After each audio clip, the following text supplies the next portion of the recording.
रिया ने कढ़ाई में धीरे धीरे मूंग की दाल भूनते हुए अपनी देवरानी मेघा से कहा, देखना मेघा, माँ जी जैसे ही हलवे की खुशबू महसूस करेंगी, उनके चेहरे पर मुस्कान खुद ब खुद आ जाएगी। हाँ दीदी, सही कहा आपने। और मैंने सोचा कि साथ में गर्मा गर्म पकौड़े भी तल देती हूँ। सर्दी के दिन और पकौड़े, सब लोग खुश हो जाएंगे।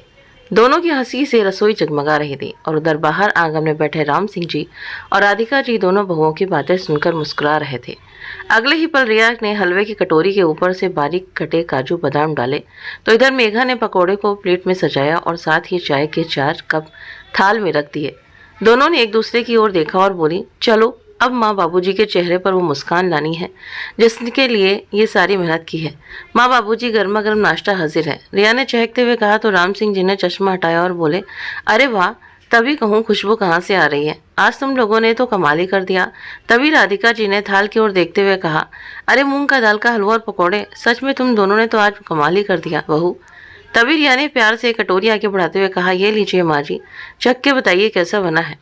तभी मेघा ने चाय का कप राम सिंह जी को थमाते हुए कहा, और बाबूजी आपके लिए स्पेशल चाय, अदरक इलायची वाली। तो राम सिंह जी चाय की घूंट भरते ही आंखें बंद करते हुए बोले, वाह बेटी, इस चाय ने तो जवानी की सुबह याद दिला दी।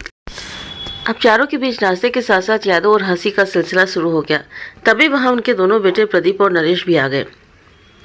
प्रदीप ने मुस्कुराते हुए थाली की ओर देखा और मजे लेते हुए कहा, अरे वाह, क्या बात है, आज तो लगता है कि आपकी बहुओं ने अपने हाथों से मोहब्बत घोल दी है। नरेश ने भी पास आकर चाय का कप उठाया और चाय की चुस्की लेते हुए कहा, माँ बाबूजी, सच बताओ, इस घर की सबसे बड़ी खुशी आप दोनों हो। हम जितना भी बाहर रहे, सुकून हो घर आकर ही मिलता है। ये सुन राम सिंह जी का चेहरा गर्व से भर गया। उन्होंने धीरे से कहा, और हमारा सुकून तो तुम सब में है। यही प्यार बना रहे, बस यही दुआ है ईश्वर से मेरी। रिया और मेघा ने एक दूसरे की ओर देखकर हल्की मुस्कान दी, जैसे आंखों आंखों में कुछ कह रही हो। उसी वक्त अंदर से आवाज आई, पापा मेले के लिए क्या लेके आए हो। अपनी तोतली आवाज में बोलती हुई प्रदीप की बेटी परी भागती हुई आई और सीधे अपने पिता के पैरों से लिपट गई। तो प्रदीप ने उसे गोद में उठाया और हंसते हुए बोला, आपके लिए तो आपकी मम्मी ने दूध बनाया है बेटा, और वो भी चॉकलेट वाला। परी ने मुस्कुराकर तालियां बजाई और सबकी हंसी से आंगन एक बार फिर खिलखिला उठा। अभी बरामदे में सब मिलकर हंसी मजाक कर ही रहे थे कि तभी दरवाजे पर किसी की दस्तक हुई। रिया ने जाकर दरवाजा खोला तो सामने ममता काकी आंखों में आंसू लिए खड़ी थी। अरे ममता काकी, क्या हुआ, आइए अंदर आइए, रिया ने घबराकर कहा। तो ममता काफी धीमे कदमों से अंदर आई। उनके कदमों में थकान और दिल में दर्द साफ झलक रहा था। बरामदे में बैठे राम सिंह जी और राधिका जी ने जब उन्हें देखा तो तुरंत उठकर पास आए। ममता बहन, ये क्या हाल बना रखा है आपने, राम सिंह जी ने चिंतित स्वर में पूछा। ममता काकी, जो अब तक खुद को संभालने की कोशिश कर रही थी, राम सिंह जी की आवाज़ सुनते ही फूट पड़ी। भाई साहब, वो मकान मालिक आज फिर आया, कह रहा अगर आज किराया नहीं दिया तो खाली करवा लेगा। आप तो जानते हैं कि सोनू की नौकरी भी चली गई, अब मैं पैसे कहाँ से लाऊं। राधिका जी ने आगे बढ़कर उन्हें सहारा दिया, पास बैठा लिया। ममता काकी, रो मत, सब ठीक होगा, भगवान पर भरोसा रखो। माहौल अचानक भारी हो गया। सुबह की वो मुस्कान थोड़ी देर के लिए ठहर सी गई। ममता की ऐसी हालत देखकर राम सिंह जी ने प्रदीप की ओर देखा और बोले, प्रदीप, ये लो चाबी, अंदर वाले लॉकर में एक पैकेट रखा है, तुम वो ले आओ और ममता काकी को दे दो। प्रदीप चुपचाप चाबी लेकर अंदर गया। घर के कुछ देर के लिए सन्नाटा छा गया था। राधिका जी ने ममता काकी के हाथों को हल्के से थपथपाया और बोली, देखो चिंता मत करो, सब ठीक हो जाएगा, हमसे जो बन पड़ेगा हम करेंगे। ममता काकी सालों से राम सिंह जी के पड़ोस में किराए पर रहती थी।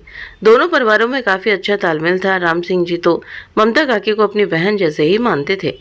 उधर दूसरी तरफ जैसे ही प्रदीप ने चाबी लेकर लॉकर खोला, उसकी आंखें चमक उठी। उसने देखा कि लॉकर में नोटों की गड्डियां और कुछ गहने रखे हुए थे।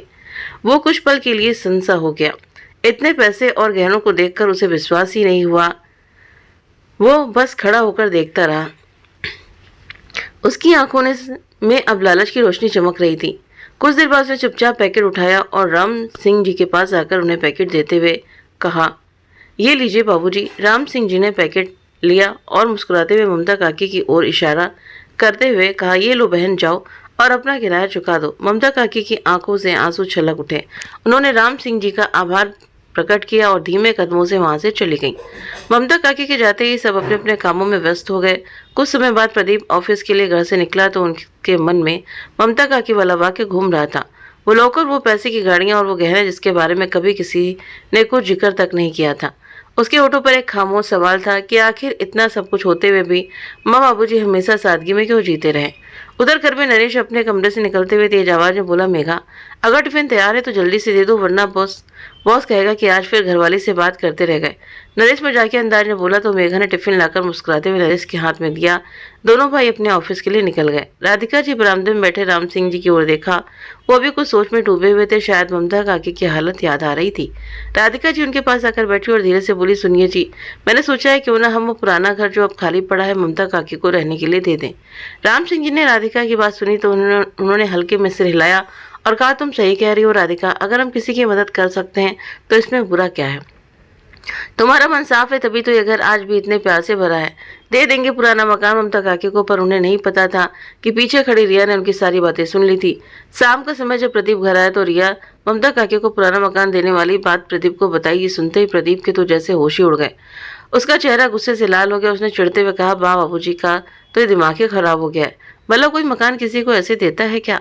अगर किसी की मदद करनी है तो ये क्या तरीका है मदद करने का? वो अपने गुस्से को काबू में करते हुए बोला, मैं आज ही नरेश से उन्हें समझाऊंगा कि माँ बाबूजी का ये कदम सही नहीं है।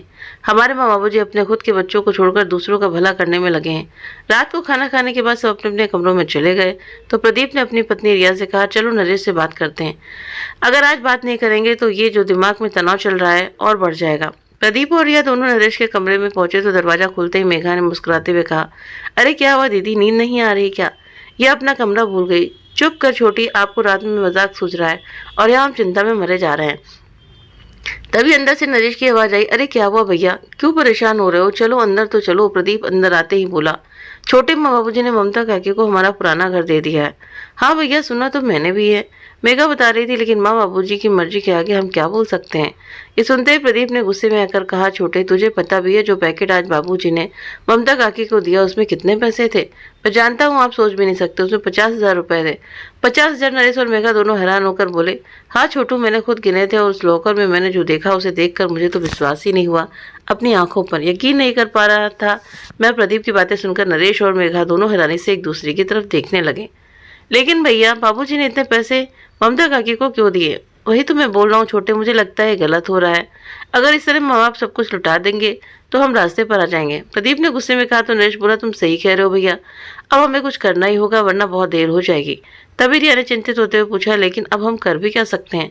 माँ बाबूजी की हर बात में दखल देने लगेंगे तो उन्हें भी बुरा लगेगा, और वैसे भी जो जो कर रहे हैं उन्हें लगता है वो सही है।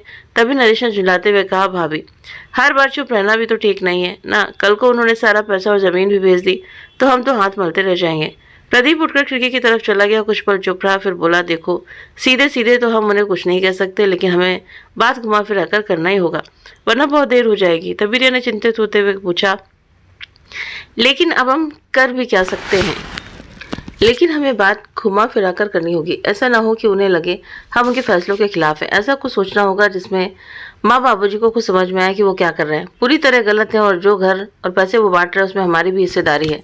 तो नरेश ने भी सहमति में सिर हिलाया, ठीक है, मैं सोचता हूँ क्या कहना है, सुबह होते ही बात करूंगा। अब जो भी हो चुप नहीं बैठना है। प्रदीप की बात सुनकर नरेश और मेघा ने एक दूसरे की ओर देखा।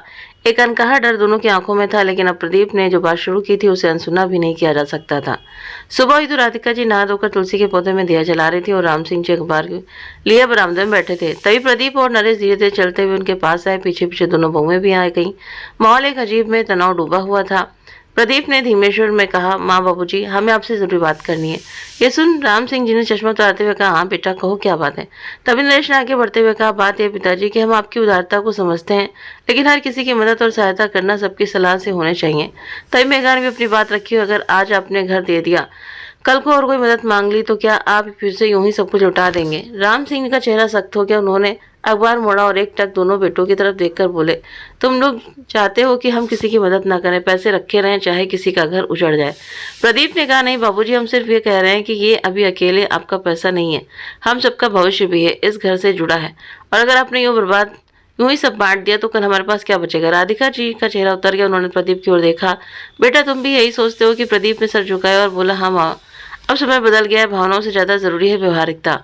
फिर अपने पिता की तरफ देखकर बोला, हमें कभी आपने एक पैसा भी नहीं दिया और बाहर वालों के लिए सब कुछ लुटा दिया। हमें तो अब ये डर लग रहा है कि आप कल को हमारी छत भी किसी और को ना दे दें।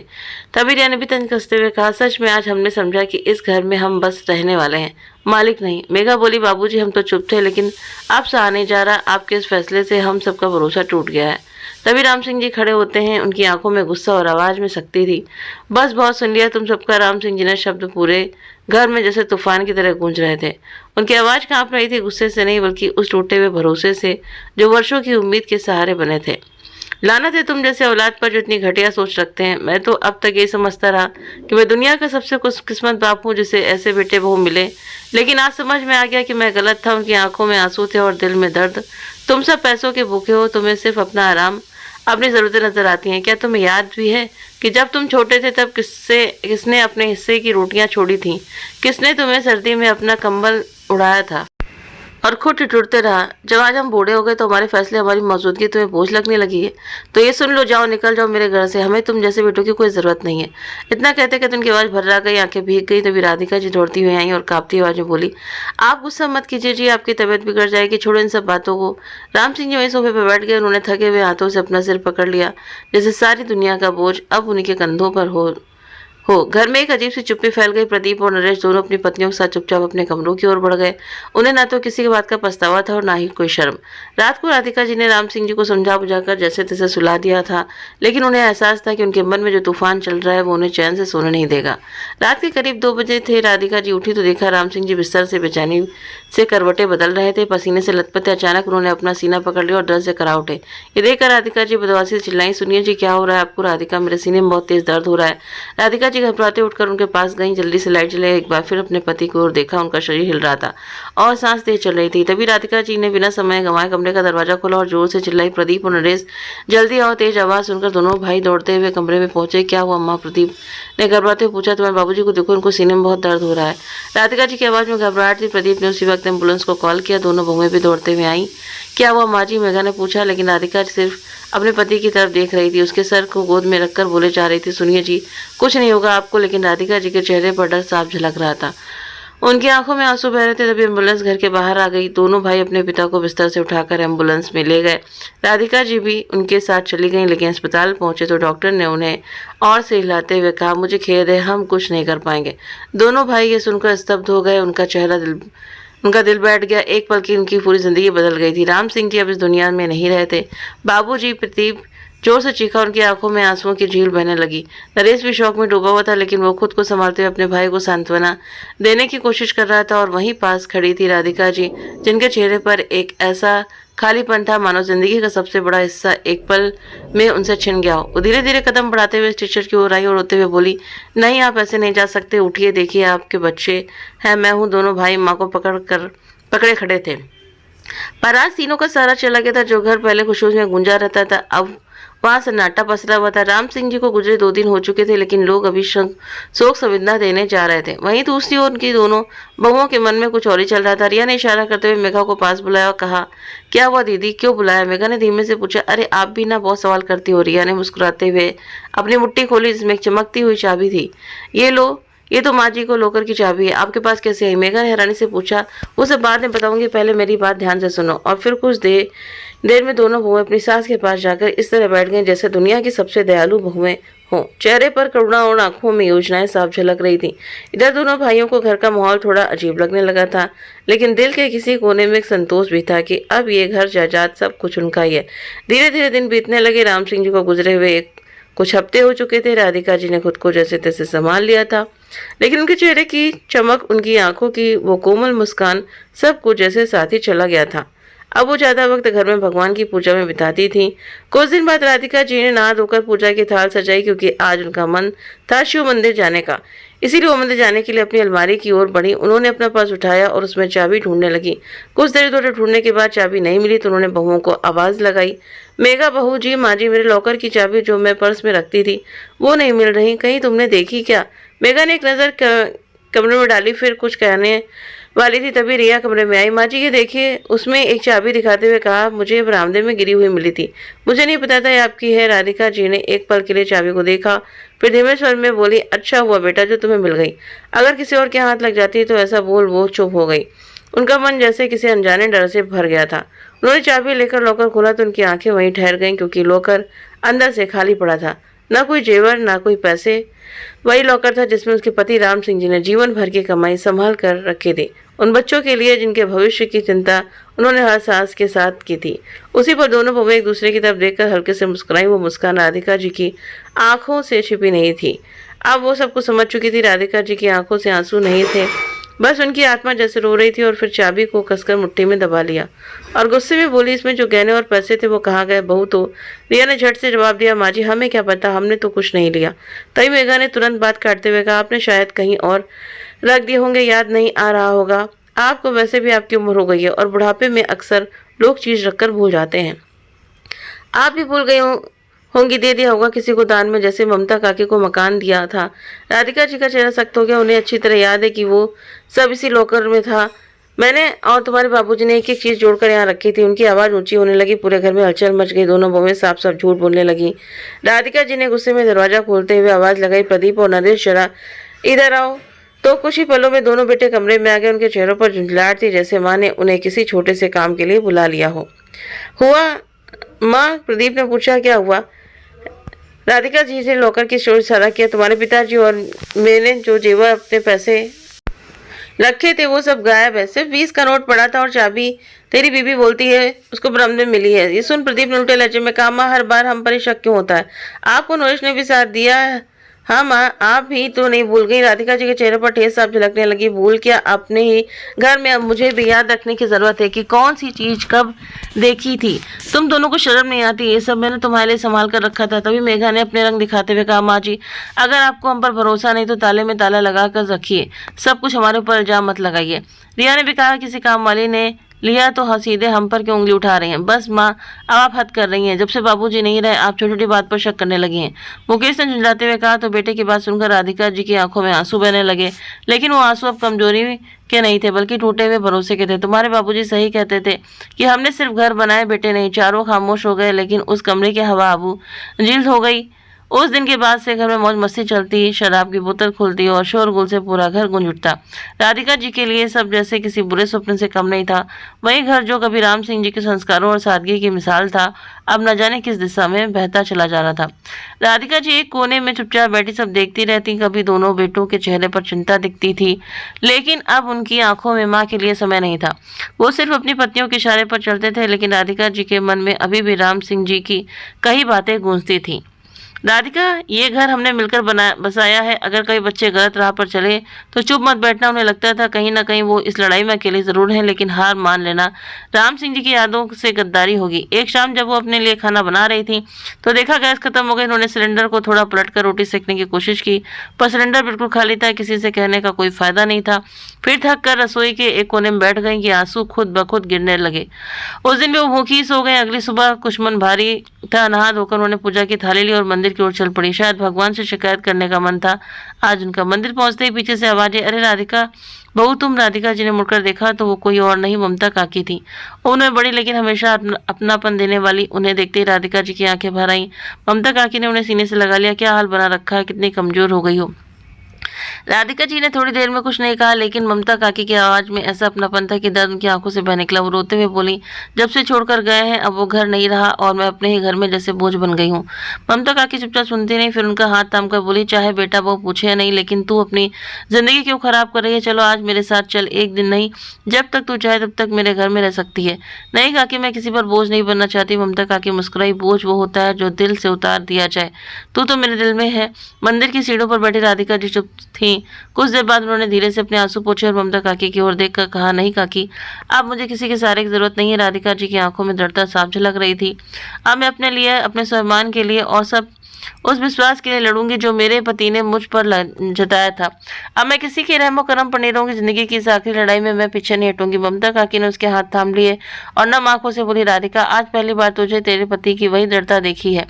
राधिका जी उठी। आज उनकी चाल में थकावट नहीं बल्कि दृढ़ता थी। जब घर पहुंची तो ड्राइंग रूम में तेज म्यूजिक बज रहा था। कुछ लड़कियां हंस रही थी। चिप्स और शराब की बोतलें टेबल पर पड़ी हुई थी। जिस घर को उन्होंने राम सिंह जी के साथ प्रेम से संवारा था वहां अब शराब की बदबू फैली थी। उन्होंने गुस्से में आवाज लगाई, बहू ये क्या हो रहा है घर में? तो मेघा ने लड़खड़ाती नजरों से देखते हुए कहा, क्या हुआ माँ जी, पार्टी में थोड़ा म्यूजिक मस्ती है क्या इसमें भी तकलीफ है आपको? राधिका जी की आवाज सख्त हो चुकी थी। मेरा घर है, यहाँ ये नहीं चलेगा। मेघा एक पल चुप रही, फिर जोर से टाके लगाकर बोली, अब तो ये घर हमारा है माँ जी, और यहाँ क्या चलेगा क्या नहीं ये हम तय करेंगे, आप नहीं। इतना कहते हुए उसने एक गिलास टेबल पर पटक दिया। तभी नरेश बाहर आया, नशे में झूमता हुआ। क्या हो रहा है माँ, क्यों चिल्ला रही हो? सबके सामने राधिका जी गुस्से में बोली, तेरी बीवी शराब पी रही है, घर को बाजार बना दिया है। क्या यही सिखाया हमने? बस करिए माँ, हर वक्त की शिकायतें हम सहन नहीं कर सकते। हम बच्चे नहीं हैं जो आपके इशारों पर नाचेंगे। बोलते बोलते वो लड़खड़ाने लगा। ये देख राधिका जी बोली, खुद को तो संभाल नहीं सकते, बीवी को क्या संभालोगे? नरेश ने झटके से अपनी मां पर हाथ उठाना चाहा, लेकिन फिर रुक गया। पर हाथ का उठाना ही राधिका जी की आत्मा पर चोट कर गया। आंखों से आंसू लिए उन्होंने कांपती आवाज में कहा, मारना रुक क्यों गया? बस यही देखना बाकी था। तभी मेघा ने ताली बजाकर कहा, वाह रे संस्कार, एक थप्पड़ से डर गई माँ जी, अभी तो बहुत कुछ बाकी है। राधिका जी चुपचाप अपने कमरे में गई, लेकिन उनका चेहरा बता रहा था कि अब सब कुछ बदलने वाला है। अगली सुबह राधिका चुपचाप अपने कमरे से बाहर आई। उनके चेहरे पर एक अजीब सी दृढ़ता थी, जैसे अब उन्होंने सब कुछ ठान लिया हो। वो सीधे स्टोर रूम में गई, वहां से एक पुराना टीन का डब्बा निकाला जिसमें कुछ पुराने ताले और चाबियां रखी थी। धीरे धीरे उन्होंने घर के हर कमरे का जायजा लिया और उन सब पर ताले लगा दिए। जब यह ने देखा कि उसका कमरा बंद है तो चिल्लाती हुई आई, माजी ये क्या मजाक है, आपने मेरा कमरा क्यों बंद किया? राधिका जी बिल्कुल शांत लेकिन कठोर स्वर में बोली, ये घर अब अयासी का अड्डा नहीं बनेगा। तभी मेघा भी आ गई, माँ जी आपको ये करने का कोई हक नहीं है।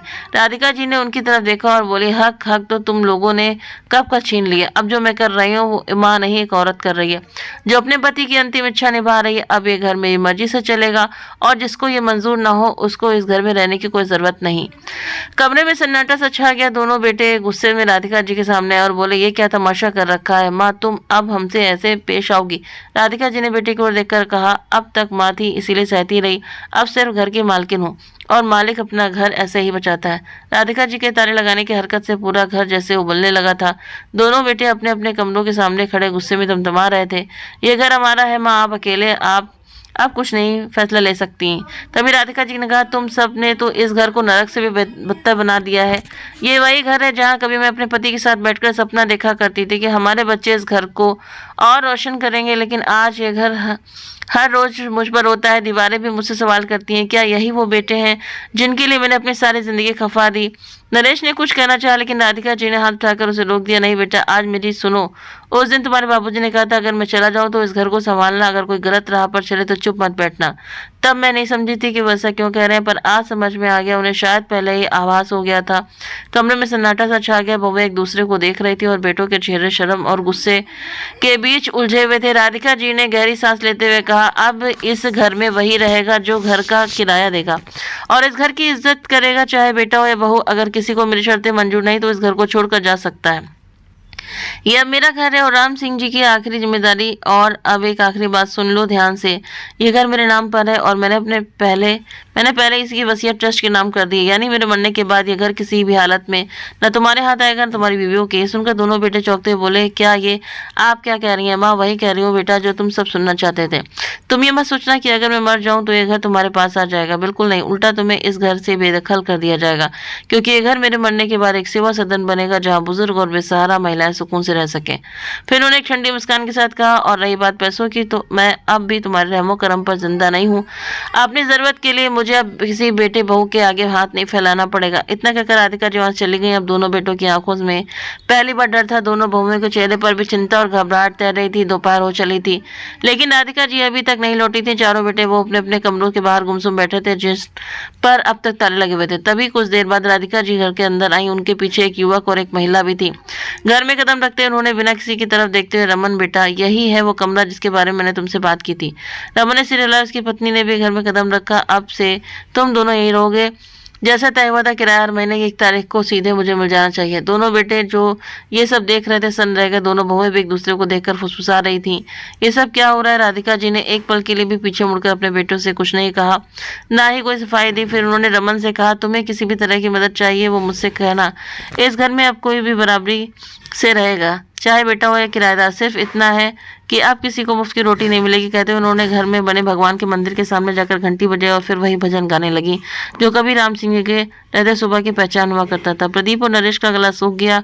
दोनों बहुओं की आंखों में अभी अब शर्म थी, पर अब उनके पास कुछ नहीं बचा था। राधिका जी ने सिर्फ एक बार उनकी ओर देखा, जैसे कह रही हूँ अब ये घर वैसा नहीं रहा जैसा तुमने बना दिया था, अब ये वैसा होगा जैसा इसे होना चाहिए था। नरेश धीरे धीरे माँ के पास आया और बोला, माँ हमसे बहुत बड़ी भूल हो गई, हम शर्मिंदा हैं। प्रदीप भी झुकते हुए बोला, माफ कर दो माँ, हम पत्नियों की बात में आ गए थे, पर अब समझ आ गया कि हमने आपको कितना दुख दिया है। तभी राधिका जी ने कहा, बेटा माँ का दिल बहुत बड़ा होता है, लेकिन सब कुछ सह जाए ऐसा भी नहीं होता। माफ भी कर दो तो क्या वो पल लौटेंगे? क्या बाबूजी की कही वो बातें मिट जाएंगी? जिनका मतलब मुझे अब समझ में आया। कुछ देर चुप रहकर उन्होंने धीरे से कहा, पछताना अगर वक्त पर हो तो जीवन समझ आ सकता है, लेकिन जब पछतावा देर से हो तो बस निशान छोड़ जाता है। फिर उन्होंने सीधा कह दिया, मैं कोई नफरत नहीं पालती, लेकिन अब भरोसा नहीं कर सकती, और जो भरोसा चला जाए वहाँ ममता भी सीमित हो जाती है। अब इस घर में एक रिश्ते किराएदारों की तरह ही रहेंगे, नजदीक होकर भी दूर। प्रदीप और नरेश की आंखों में आंसू बहने निकले, पर अब कुछ नहीं बदला जा सकता था, वक्त निकल चुका था और माँ का दिल अब अनुभव की आग में तप कर ठोस हो चुका था। इसलिए दोनों बेटे बहू अब इस घर में रहते तो थे, लेकिन अब हर महीने की 1 तारीख को किराया देते थे।